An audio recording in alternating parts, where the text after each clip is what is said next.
Ons is weer terug by Slaapstories vir Grootmense. Madeleine hier by julle. Skakel asseblief elke week in by ons potgooi. Gooi vir ons 'n 5-sterretjie daar en vertel vir almal van ons. Onthou, so 'n donasie is ook altyd welkom. Borge en skrywers, asseblief man, kom join ons. Stuur dit vir ons aan slaapstoriesvirgrootmense@gmail.com. Ons soek stories, asseblief. As jy op YouTube luister, like, comment en subscribe. En onthou, die Patreon link is op Facebook en onder aan die potgooi informasie as jy nog meer info wil hê. Kom nou mensies, word 'n droomwandelaar vir net $1 'n maand en kry 'n shout-out, 2 eksklusiewe episodes elke maand, vroeë toegang tot alle nuwe episodes en ou en nuwe episodes advertensievry. Vir minder as die prys van 'n brood kan jy lekker luister. En daar is meer as 100 ou episodes advertensievry, net vir julle genot. Mensies, as daar nou iets is wat my afpiepie, is dit hierdie groot maatskappye met hulle callcenters. My vrekgard. Jy hou aan vir ure, en dan moet jy aan 6 persone die hele storie verduidelik om te hoor jy is eintlik by die verkeerde plek, en dan sit hulle jou deur. Weer na die verkeerde plek. En dan kom jy uit by iemand wat klink of sy nou daarmee werk, en jy vertel jou sy storie, en sonder 'n vervlakste woord is daar weer skielik musiek in jou ore, en jy word afgesny. Nee man, sies, dis nie hoe mense met jou kliënte werk nie, vervlaks man. Ek kommunikeer eerder met e-mail. Ek is nou so die hel en ek vat sommer 'n bottel wyn, los sommer die glas. En hoe, lekker luister vanaand. Vanaand lees ons B24 uit Round the Fire Stories deur Arthur Conan Doyle. Ek moet sê, ek geniet nogal hierdie stories.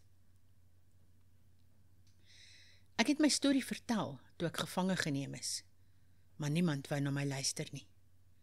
Toe het ek dit weer by die verhoor vertel, die hele ding, presies soos dit gebeur het, sonder dat ek selfs 'n woord bygevoeg het. Ek het alles eerlik uiteengesit, so help my God, alles wat Lady Mannering gesê en gedoen het, en toe alles wat ek gesê en gedoen het, net soos dit gebeur het. En wat het ek daarvoor gekry? Die beskuldigde het 'n verwarde en onlogiese verklaring voorgelê, ongeloofwaardig in sy besonderhede en nie ondersteun deur enige greintjie bevestigende bewyse nie. Dit was wat een van die Londense koerante gesê het, en ander het dit laat verbygaan, asof ek glad geen verdediging gelewer het nie. En tog, met my eie oë, het ek Lord Mannering sien vermoor word, en ek is net so onskuldig daaraan soos enige man op die jury wat my verhoor het. Nou meneer, u is daar om die petisie van gevangenes te ontvang. Alles lê by u. Al wat ek vra is dat u dit lees, net lees, en dan dat u 'n navraag of 2 doen oor die private karakter van hierdie dame Mannering, as sy steeds die naam hou wat sy 3 jaar gelede gehad het, toe ek tot my hartseer en ondergang haar ontmoet het.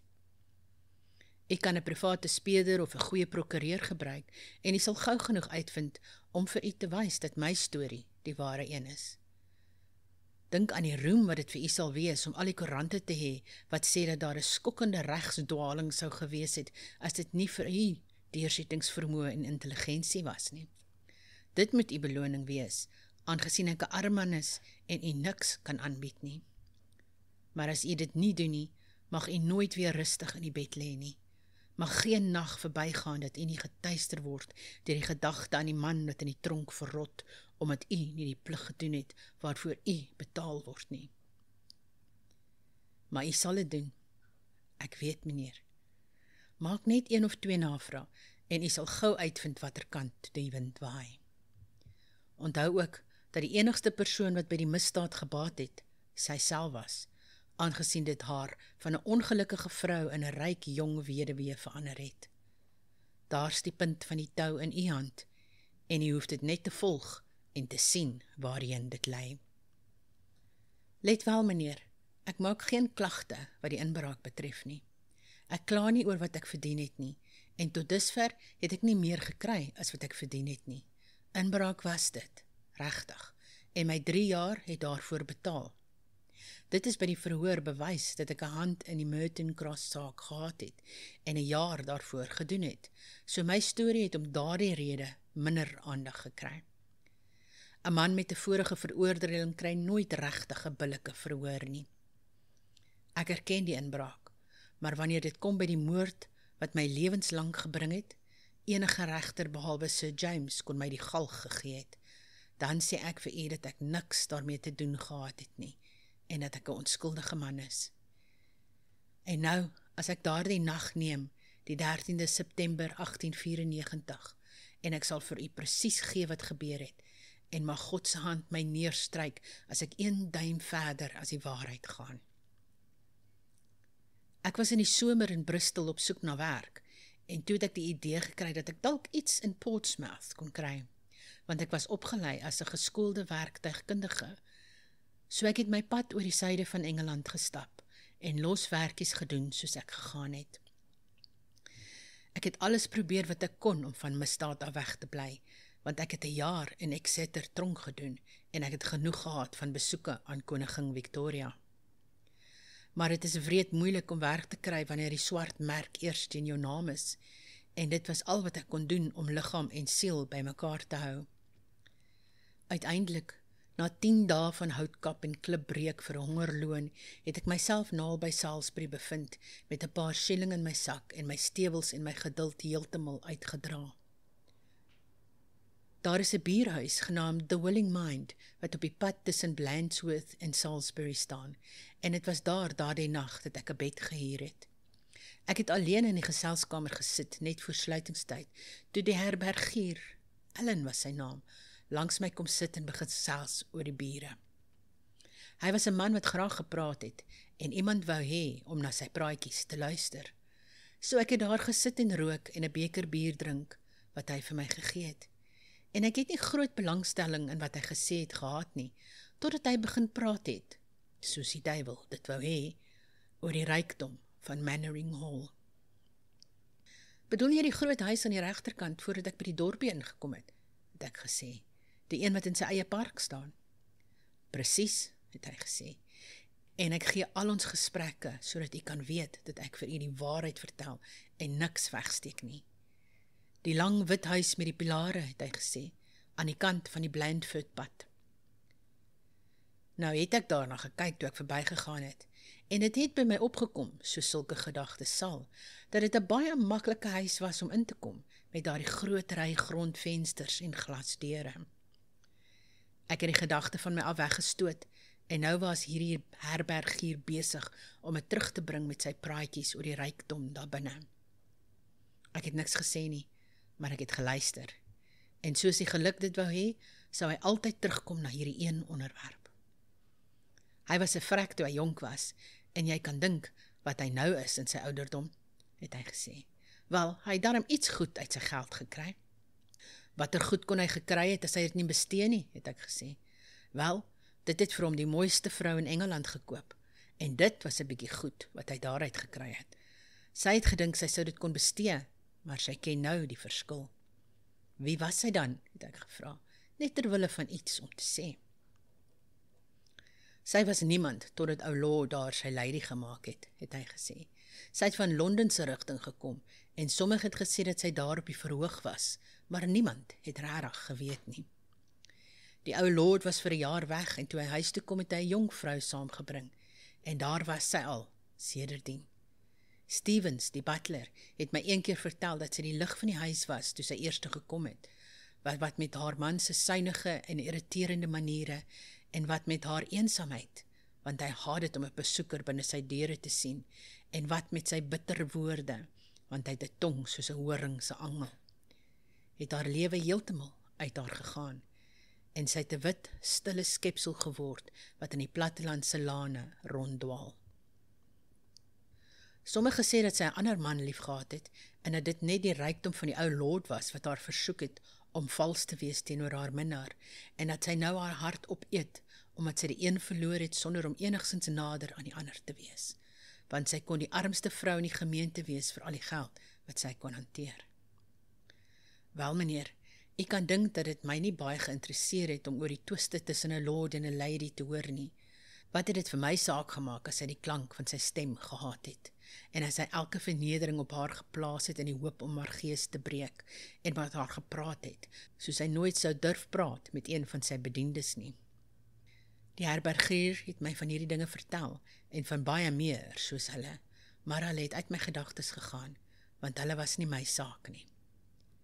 Maar wat ek wel wou hoor, was die vorm waarin Lord Mannering sy rykdom gehou het. Titelaktes en aandele-sertifikate is maar papier, en meer gevaar is wins vir die man wat hulle neem.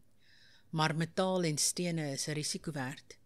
En toe, asof hy my presiese gedagte beantwoord, het die herbergier my vertel van Lord Mannering se groot versameling goue medaljes, dat dit die waardevolste in die wêreld was, en dat dit gereken is dat hulle, as hulle in 'n sak geplaas sou word, die sterkste man in die gemeente dit nie sou kon optel nie. Toe het sy vrou hom geroep, en hy en ek het na ons beddens gegaan. Ek argumenteer nie om 'n saak vir myself uit te maak nie, maar ek smeek die meneer om al die feite en die gedagte te hou, en om myself te vra of 'n man meer wreed versoek kon word as wat ek was. Ek maak dit stoutmoedig om te sê dat daar min is wat daarteen kan uithou.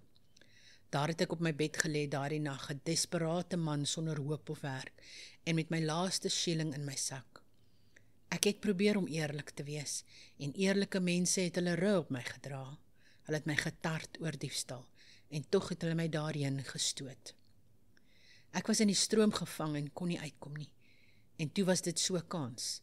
Die groot huis, alles uitgevoer met vensters, die goue medaljes wat so maklik gesmeld kon word. Dit was soos om 'n brood voor 'n verhongerde man te plaas en te verwag dat hy nie eet nie. Ek het 'n rukkie daarteen geveg, maar dit was te vergeefs. Uiteindelik het ek regop gesit aan die kant van my bed en ek het gesweer dat daardie nag ek of 'n ryk man sou wees en in staat om misdaad vir altyd op te gee, of dat die eisters weer om my gewrigte sou wees. Toe het ek my klere aangetrek en nadat ek 'n shilling op die tafel gesit het, want die herbergier het my goed behandel en ek wou hom nie bedrieg nie, het ek deur die venster na die tuin van die herberg uitgegaan. Daar was 'n hoë muur om hierdie tuin en ek het gesukkel om daaroor te kom, maar eenmaal aan die ander kant was dit maklik. Ek het niemand op die pad ontmoet nie en die ysterhek van die laan was oop. Niemand het by die portiershuis beweeg nie. Die maan het geskyn en ek kon die groot huis wit sien skemer deur 'n boog van bome.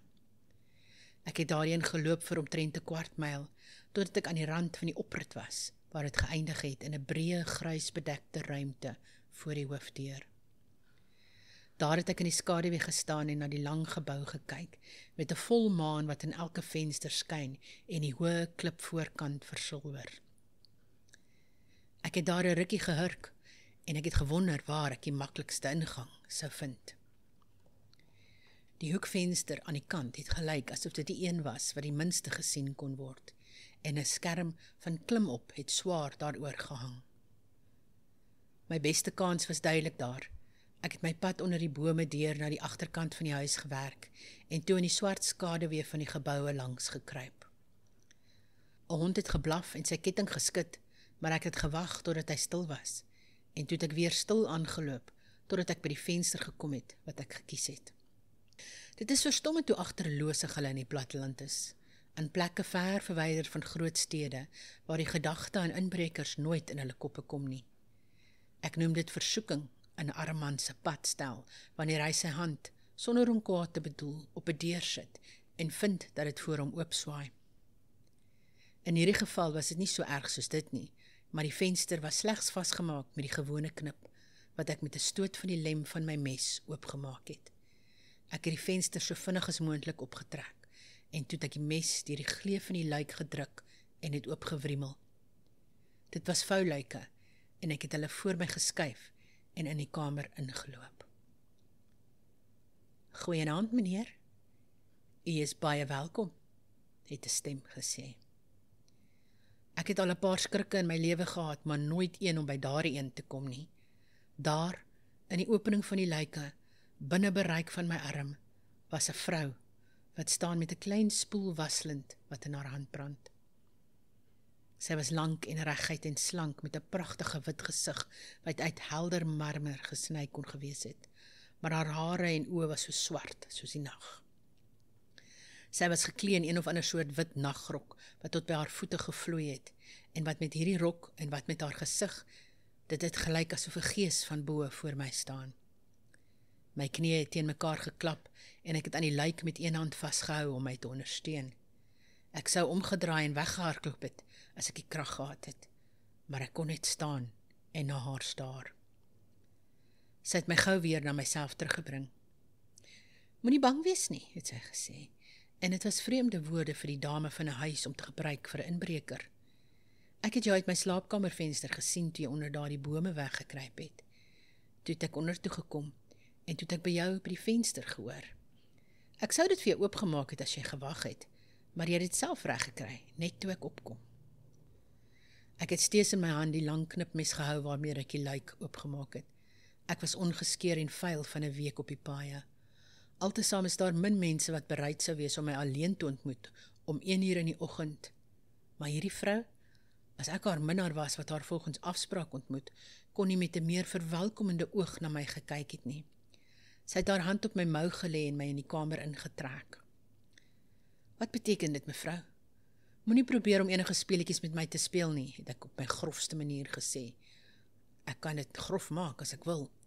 Dit sal slegter vir jou wees as jy enige triek met my probeer, het ek bygevoeg, en ek wys haar my mes. Ek sal geen triek met jou speel nie, het sy gesê. Inteendeel, ek is jou vriend, en ek wil jou help. Verskoon my, mevrou, maar ek vind dit moeilik om te glo, het ek gesê. Hoekom sou u my wou help? Ek het my eie redes, het sy gesê. En toe skielik, met daardie swart oë wat uit haar wit gesig vlam. Dit is omdat ek hom haat. Nou verstaan jy. Ek onthou wat die herbergier my vertel het en ek het verstaan. Ek het na haar leierskap se gesig gekyk en ek het geweet dat ek haar kon vertrou. Sy wou wraak neem op haar man. Sy wou hom tref wat dit hom die seerste sou maak, op sy sak. Sy het hom so gehaat dat sy selfs haar trots sou verlaag om so 'n man soos ek in haar vertroue te neem as sy haar doel daarmee kon bereik. Ek het sommige mense in my tyd gehaat, maar ek dink nie ek het ooit verstaan wat haat was, totdat ek daardie vrou se gesig in die lig van die waslint gesien het nie. Jy sal my nou vertrou, het sy gesê, met nog 'n streeling aan my mou. Ja, u ladyskap. Jy ken my dan. Ek kan raai wie hy is.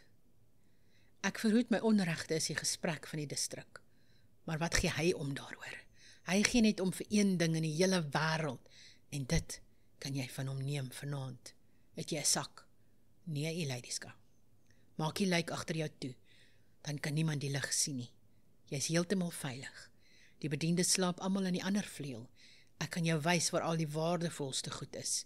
Jy kan nie alles dra nie, so ons moet die beste kies. Die kamer waarin ek myself bevind het was lank en laag, met baie matte en velle versprei oor 'n gepoleerde houtvloer. Klein kaste het hier en daar gestaan en die mure was versier met spiere en swaarde en roeispane en ander dinge wat hulle pad na museums vind. Daar was ook 'n paar vreemde klere wat van Willelande gebring is en die dame het 'n groot leersak onder hulle uitgehaal. Hierdie slaapsak sal werk, het sy gesê. Kom nou saam met my en ek sal jou wys waar die medaljes is. Dit was soos 'n droom vir my om te dink dat hierdie lang wit vrou die dame van die huis was en dat sy my 'n hand leen om haar eie huis te beroof. Ek kon uitbars van die lag by die gedagte daaraan en tog was daar iets in daardie bleek gesig van hare wat my lag gestop het en my koud en ernstig gemaak het. Sy het voor my verbygevee soos 'n gees met die groen waslint in haar hand. En ek het agterna geloop met my sak, totdat ons by 'n deur aan die einde van hierdie museum gekom het. Dit was gesluit, maar die sleutel was daarin, en sy het my deur gelei. Die kamer daarachter was 'n klein een, rondom behang met gordyne wat prente daarop gehad het. Dit was die jag van 'n takbok wat daarop geskilder was, soos ek onthou, en in die flikker van daardie lig sou jy gesweer het dat die honde en die perde om die mure stroom. Die enigste ander ding in die kamer was 'n ry kaste gemaak van okkerneut met geelkoper versierings. Hulle het glastoppe gehad en onder hierdie glas het die lang rye van daardie goue medaljes gestaan. Sommige van hulle so groot soos 'n bord en 'n halwe duim dik, almal rustend op rooi fluweel en gloeiend en glinsterend in die donkerte. My vingers het gejuk om by hulle te kom en ek het my mes onder die slot van een van die kaste ingeglip om dit oop te breek. "Wag 'n oomblik," het sy gesê en het haar hand op my arm gelê. "Jy kan beter doen as dit." "Ek is baie tevrede, mevrou," het ek gesê, "en baie dank aan die leierskap vir vriendelike hulp." "Jy kan beter doen," het sy herhaal. "Sou goue ponde nie meer werd wees vir jou as hierdie goed nie?" "Wel ja," het ek gesê, "dis die beste van alles." "Wel," het sy gesê, "hy slaap net bo ons kop. Dis maar een kort trap. Daar's 'n blikkas met genoeg geld om hierdie sak te vul onder sy bed." "Hoe gaan ek dit kry sonder om hom wakker te maak?" "Wat maak dit saak as hy wel wakker word?" Sy het baie hard na my gekyk toe sy praat. "Jy kan hom keer om uit te roep." Nee, mevrou, ek wil niks daarvan hê nie." "Net soos jy wil," het sy gesê. "Ek het gedink dat jy 'n dapper soort man was, so volgens jou oë voorkoms, maar ek sien dat ek 'n fout gemaak het. As jy bang is om die risiko van een ou man te loop, dan kan jy natuurlik nie die goud hê wat onder sy bed is nie. Jy is die beste beoordelaar van jou eie sake, maar ek sou dink dat jy beter sou doen in 'n ander beroep. Ek wil nie moord op my gewete hê nie. Jy kan hom oorweldig sonder om hom seer te maak. Ek het nooit iets van moord gesê nie. Die geld lê onder die bed, maar as jy 'n swak hart het, is dit beter dat jy dit nie probeer nie." Sy het so op my ingewerk, deels met haar minagting en deels met hierdie geld wat sy voor my oë gehou het, dat ek glo ek sou toegegee het en my kanse boontoe gevat het, as dit nie was dat ek haar oë gesien het, wat die stryd binne my volg op so 'n sluwe, kwaadwillige manier, dat dit duidelik was, sy was daarop uit om my die werktuig van haar wraak te maak, en dat sy my geen keuse sou laat nie, behalwe om die ou man 'n besering aan te doen, of om deur hom gevang te word. Sy het skielik gevoel dat sy haarself weggee, en sy haar gesig verander na 'n vriendelike, hartlike glimlag. Maar dit was te laat, want ek het my waarskuwing gehad. "Ek gaan nie boontoe gaan nie," het ek gesê. "Ek het alles wat ek wil hê hier." Sy het met minagting na my gekyk en daar was nog nooit 'n gesig wat dit duideliker kon kyk nie. "Baie goed, jy kan hierdie medaljes neem. Ek sou bly wees as jy by hierdie kant begin. Ek veronderstel hulle sal almal dieselfde waarde wees wanneer hulle gesmelt word, maar hierdie is die wat die seldsaamste is, en daarom die kosbaarste vir hom. Dis nie nodig om die slotte te breek nie. As jy daardie geelkoper knop druk, sal jy vind dat daar 'n geheime veer is. So, neem daardie klein een eerste. Dit is die appel van sy oog." Sy het een van die kaste oopgemaak en die pragtige dinge het almal voor my bloot gelê. Ek het my hand op die een gehad wat sy uitgewys het, toe skielike verandering oor haar gesig kom. En sy hou een vinger op as 'n waarskuwing. "Sst," het sy gefluister. "Wat is dit?" Ver weg in die stilte van die huis het ons 'n lae, slepende, skuifelende geluid gehoor en die ver tree van voete. Sy het die kas in 'n oomblik toegemaak en vasgemaak. "Dis my man," het sy gefluister. "Als reg, moenie bekommerd wees nie. Ek sal dit reël. Hier, gou, agter die muurkleed." Sy het my agter die geskilderde gordyn teen die muur gedruk, my leë leersak nog steeds in my hand. Toe het sy haar waslint geneem en vinnig in die kamer ingeloop waaruit ons gekom het. Van waar ek gestaan het, kon ek deur die oop deur sien. "Is dit jy, Robert?" het sy geroep. Die lig van 'n kers het deur die deur van die museum geskyn en die slepende voetstappe het nader en nader gekom. Toe sien ek 'n gesig in die deuropening, 'n groot, swaar gesig vol lyne en plooie, met 'n enorme geboogde neus en 'n bril met goue rame wat daarop vasgesit is. Hy moes sy kop agtertoe gooi om deur die bril te sien, en daardie groot neus het voor hom uitgesteek soos die snavel van een of ander voël. Hy was 'n groot man, baie lank en fors, sodat sy figuur in sy los kamerjas die hele deuropening gevul het. Hy het 'n klomp grys krullende hare rondom sy kop gehad, maar sy gesig was glad geskeer. Sy mond was dun en klein en preuts, weggesteek onder sy lang, meesterlike neus.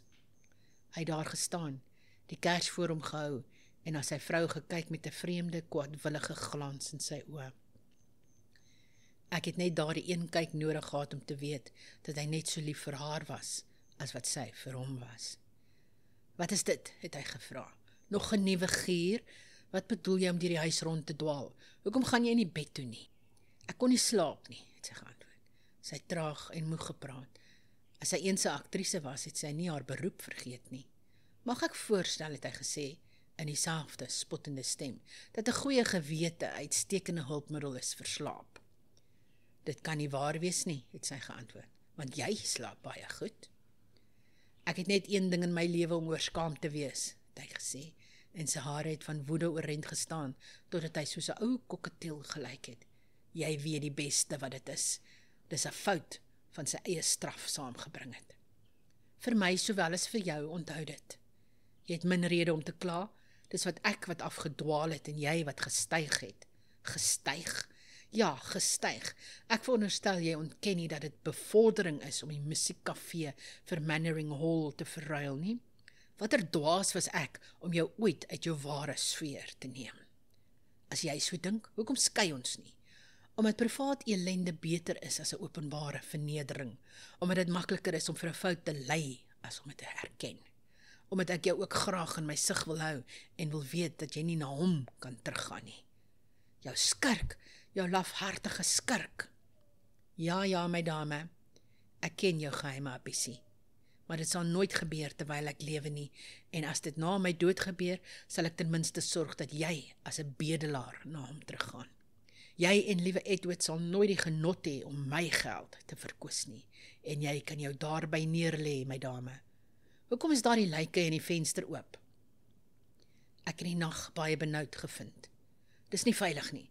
Hoe weet jy dat daar nie een of ander swerwer buite is nie? Is jy bewus dat my versameling medaljes meer werd is as enige soortgelyke versameling in die wêreld? Jy het die deur ook oopgelaat. Wat verhoed enige iemand om die uitstallingskaste te beroof? Ek was hier. Ek weet jy was. Ek het jou in die medaljekamer hoor rondbeweeg en dit is hoekom ek afgekom het. Wat het jy gedoen? Na die medaljes gekyk. Wat anders sou ek doen? Hierdie nuuskierigheid is iets niets. Hy het haar agterdogtig aangekyk en aanbeweeg na die binnekamer, terwyl sy langs hom geloop het. Dit was op hierdie oomblik dat ek iets gesien het wat my laat skrik het. Ek het my knipmes gelos bo op een van die kaste, en daar het dit in volle sig gelê. Sy het dit voor hom gesien en met 'n vrou se sleet het sy haar kers uitgehou, sodat die lig daarvan tussen Lord Mannering se oë en die mes gekom het.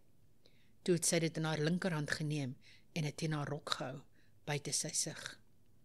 Hy het van kas tot kas gekyk. Ek kon op een stadium my hand op sy lang neus gesit het, maar daar was niks wat gewys het dat daar met die medaljes gepeter is nie. En so, steeds knorrend en mompelend, het hy weer na die ander kamer geskuifel. En nou moet ek praat oor wat ek gehoor het, eerder as wat ek gesien het, maar ek sweer aan, soos ek eendag voor my maker sal staan, dat wat ek sê, die waarheid is. Toe hulle na die buitekamer gaan, het ek gesien hoe hy die kers op die hoek van een van die tafels neersit, en hy het gaan sit, maar op so 'n posisie, dat hy net buite my sig was. Sy het agter hom beweeg, soos ek kon aflei die feit dat die lig van haar kers sy lang knobbelagtige skaduwee op die vloer voor hom gegooi het. Toe het hy begin praat oor hierdie man wat hy Edward genoem het, en elke woord wat hy gesê het, was soos 'n blaasvormende druppel vitrool. Hy het sag gepraat, sodat ek nie alles kon hoor nie, maar wat ek gehoor het, sou ek raai, dat sy net sowel met 'n sweep geslaan kon word. Eers het sy 'n paar warm woorde teruggegee, maar toe was sy stil, en hy het aangehou, en daardie koue spottende stem van hom, gekoggel en beledig en gepynig, tot ek gewonder het, dat sy dit kon verduur om daar in die stilte te staan en daarna te luister.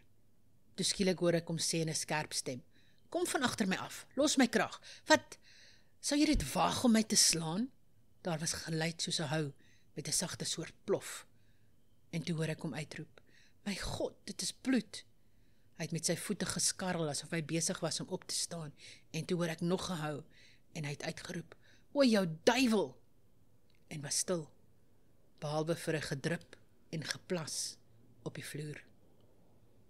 Ek het op daardie oomblik agter my gordyn uitgehardloop en in die ander kamer ingestorm, bewend oor die aakligheid daarvan. Die ou man het in die stoel afgegly en sy kamerjas het opgeruk, totdat hy gelyk het asof hy 'n monsteragtige bult op sy rug het. Sy kop met die goue bril steeds op sy neus het na een kant toe gehang, en sy klein mondjie was oop soos 'n dooie vis. Ek kon nie sien waar die bloed vandaan kom nie, maar ek kon dit steeds op die vloer hoor drup.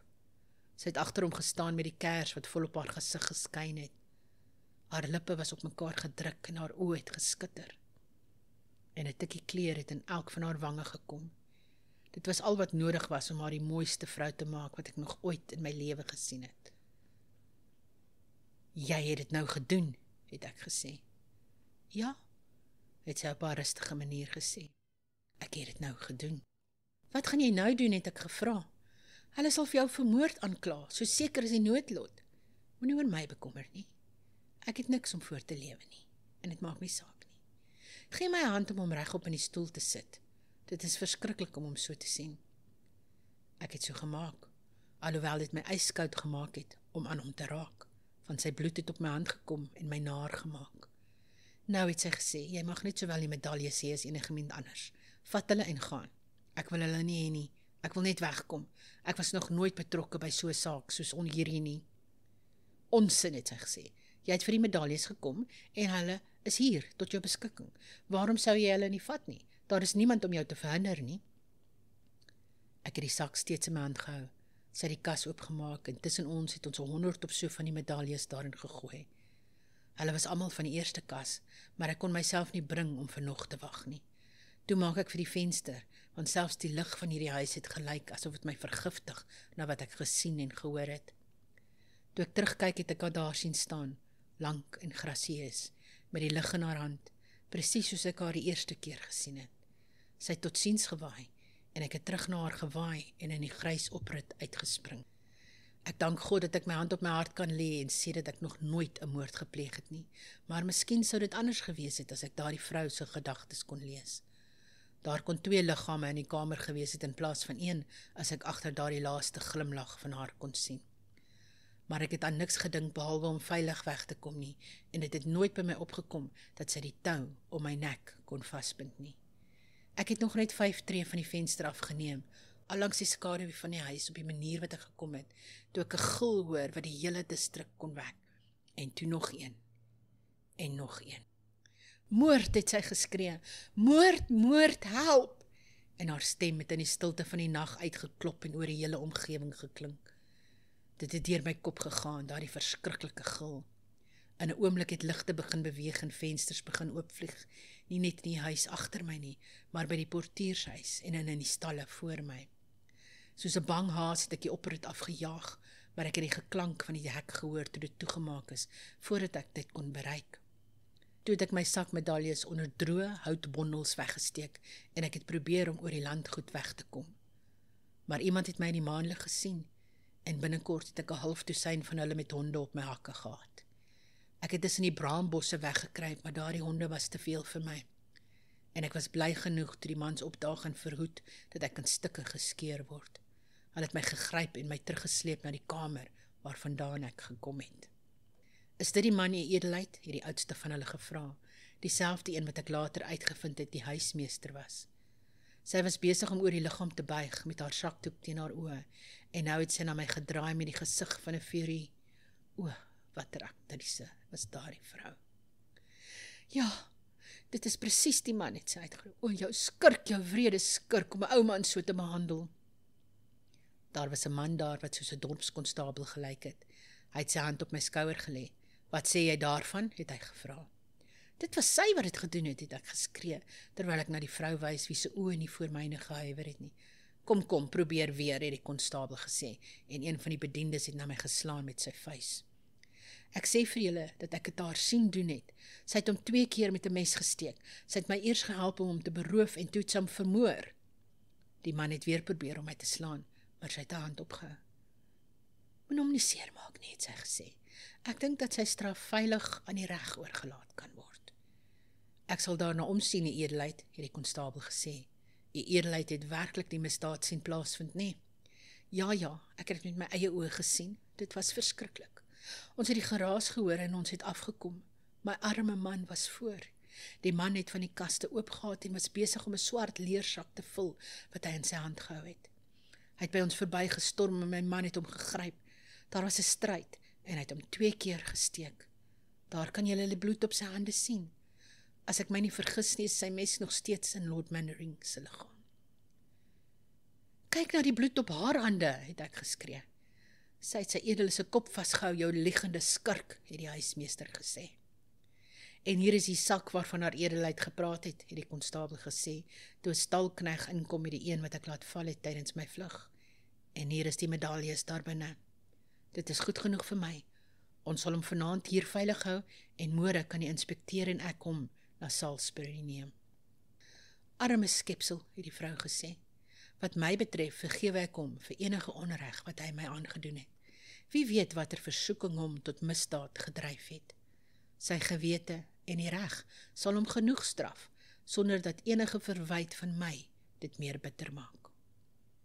Ek kon nie antwoord nie. Ek sê vir jou meneer, ek kon nie antwoord nie. So verras was ek deur die selfversekerheid van die vrou. En so, wat deur my stilte gelyk het asof ek saamstem met alles wat sy gesê het, is ek weggesleep deur die huismeester en die konstabel na die kelder, waarin hulle my vir die nag toegesluit het.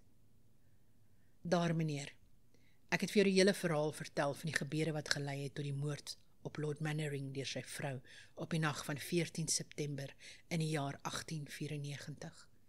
Miskien sal jy my verklaring eenkant sit, soos die konstabel my Mannering Towers gedoen het, of die regter daarna by die distrikhof. Of miskien sal jy sien dat daar 'n klank van waarheid is in wat ek sê, en jy sal dit opvolg, en so jou naam vir ewig vestig as 'n man wat nie persoonlike moeite ontsien waar geregtigheid moet geskied nie. Ek het net jou om na op te kyk, meneer, en as jy my naam van hierdie valse beskuldiging sal suiwer, sal ek jou aanbid soos een man wat nog nooit 'n ander aanbid het nie. Maar as jy my val, dan gee ek jou my plegtige belofte dat ek myself sal ophang, hierdie dag, 'n maand van nou, aan die tralies van my venster, en van daardie tyd af sal ek kom om jou in jou drome te tuister, as een man ooit in staat was om terug te kom en 'n ander te spook. Wat ek jou vra om te doen is baie eenvoudig.